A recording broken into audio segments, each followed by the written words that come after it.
Sosoruze, これは It's exhilarating to watch Dr. Stone leapfrog through centuries of technology to survive, but his end goal is to save humanity by unraveling the mystery of the petrification beam.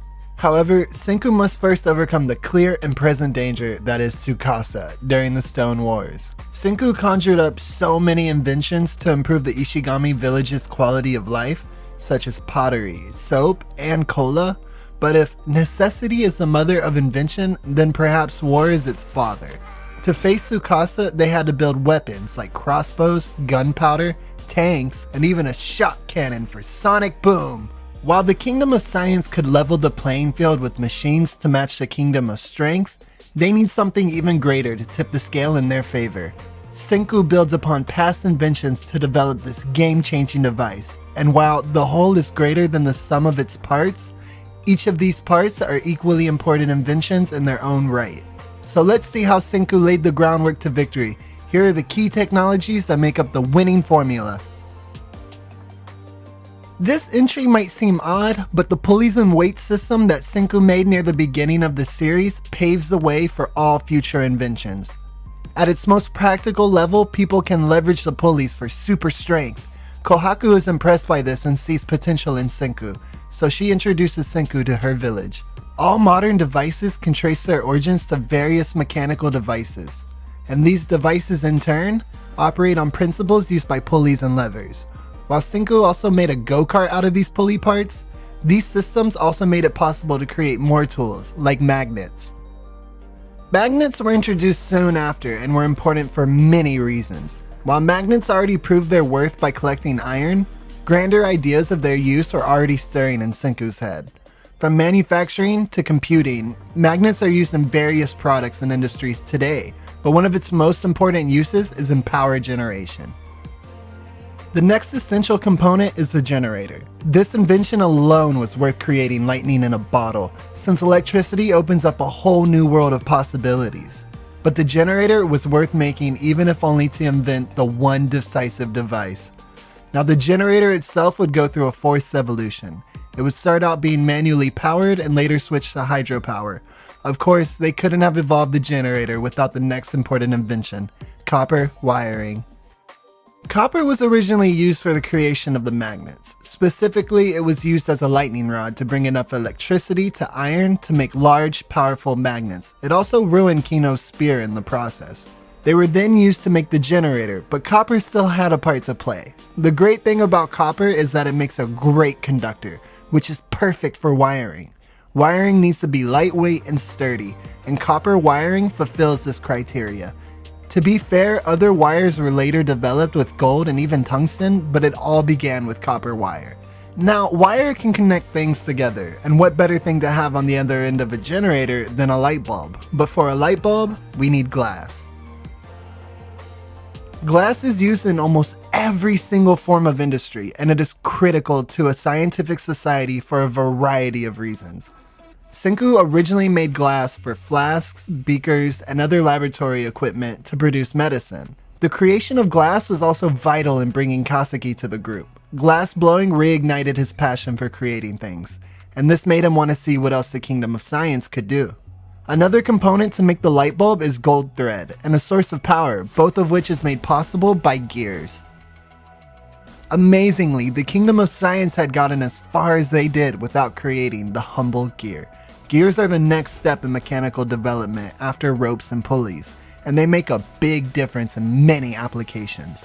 The first time the gear was put to use was in the cotton candy machine. The machine was originally intended to spin gold wire by providing a steady distribution of energy. Gears would later drive the record player and maintain a steady pace to play the recordings. So the gear definitely had multiple uses in the series, but its greatest contribution was combining it with the water wheel and generator to create a hydroelectric power plant for a constant supply of electricity. Hydropower relieved the muscle squad from having to manually power the generator. This idea was inadvertently inspired by Chrome as he reverse engineered the concept of the cotton candy spinner to build a water wheel. With this, the Resource King demonstrated that he is capable of even more potential beyond just finding things. Now that they have a steady supply of electricity, what better way to show it off than with a light bulb? This revolutionary invention opened the possibility for humanity to work and live into the night. But the light bulb would do more than just provide light. It was a crucial piece in later technologies used in computing. Many early forms of interactive electronics use light bulb displays. Scientists also noticed how electrons travel through the light bulb filaments, and this observation paved the way for a very important invention called the vacuum tube, which lets us control electricity. Vacuum tubes are tiny glass cylinders that resemble small light bulbs. Despite their similar appearance, their function is much more technical. Vacuum tubes function like gears, ropes, and pulleys, but with electricity. Today, we use transistors and other small circuits to operate our electronics, but none of that would have been possible without these tubes. A vacuum tube serves as a switch of sorts, allowing an electrical device to go through various inputs by being turned on and off. For vacuum tubes to work, they needed a stronger filament to withstand the heat. The team discovered tungsten in the process, which led them to another useful element, manganese. Now, electronic devices need to be plugged into the power source to work, and they can't exactly take their power plant wherever they go. To bypass this limitation, Senku creates batteries to make electronics portable. To store electricity, he dips 2 sheets of lead into sulfuric acid. This is encased in 5 glass bottles. While the basic criteria for batteries is to store electricity, the Kingdom of Science had another requirement, which is to make them stable enough for travel. They also needed another battery to finish the vacuum tube. This is the zinc carbon battery, aka the manganese battery. Gin turns Senku's instructions into a catchy Kongdang manganese song and makes 800 of these manganese rice balls. Although their shelf life, capacity, and performance are all less than modern batteries, these batteries were sufficient for their needs. Despite using glass bottles to store electric power, these batteries are tough, reliable, and capable of being moved across harsh conditions in the stone world without exploding. Their battery is also safe to handle because of its plastic casing. Senku teaches Chrome the chemistry to make bakelite, the first synthetic plastic. Due to its low electrical conductivity, this plastic is resistant to electric current. This means Kinro doesn't have to worry about being shocked again by electricity. Bakelite is a thermoset plastic, which means it is also heat resistant, and it doesn't melt once it's cured and takes shape. So people can touch it without being burned. It is a useful insulator for making electrical switches and plugs. Ultimately, what gives Senku the edge in strategic warfare is information.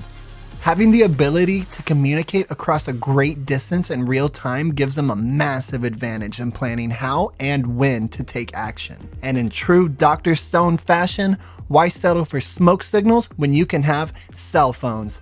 Well, more accurately, a portable two-way radio transceiver, aka walkie-talkies.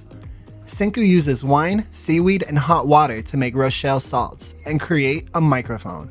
With it, they can compress sound into electricity and send it over long distances. If someone else had a similar device, they could decode the wave to hear that sound. There is no power or ability quite like instant communication. Against Tsukasa's military might, the cell phone turned the tides of war to give the Kingdom of Science victory. The strategy is twofold. One was to relay information quickly between groups to pull off fast, hard-hitting guerrilla warfare maneuvers. The second was so Gin could deceive a number of the Tsukasa Empire members into switching sides. This was not Gin's only contribution throughout the series, but his largest to date. All of this was made possible by the cell phone, but it was built incrementally upon past technology, and it took their cumulative experiences to make it. The cell phone will also serve as a key component in the assembly of inventions that the group will use later. Its invention allows for the creation of a radar to detect other people and a sonar for fishing. These are tools for the kingdom's survival and weapons to fight Y-Man. The cell phone also helps with the construction of their science ship Perseus. It allows the different working crews to coordinate their activities, and it allows them to find rare resources. Without the cell phone, these jobs would take much longer, putting the Kingdom of Science behind schedule. The radio is also necessary for the invention of the GPS without satellites. Radio is the only way to track the position of something. This can be seen when they later construct a massive radio tower and increase power production. A GPS is one of the most important inventions they can have for navigating the world, and it couldn't have been made without the cell phone.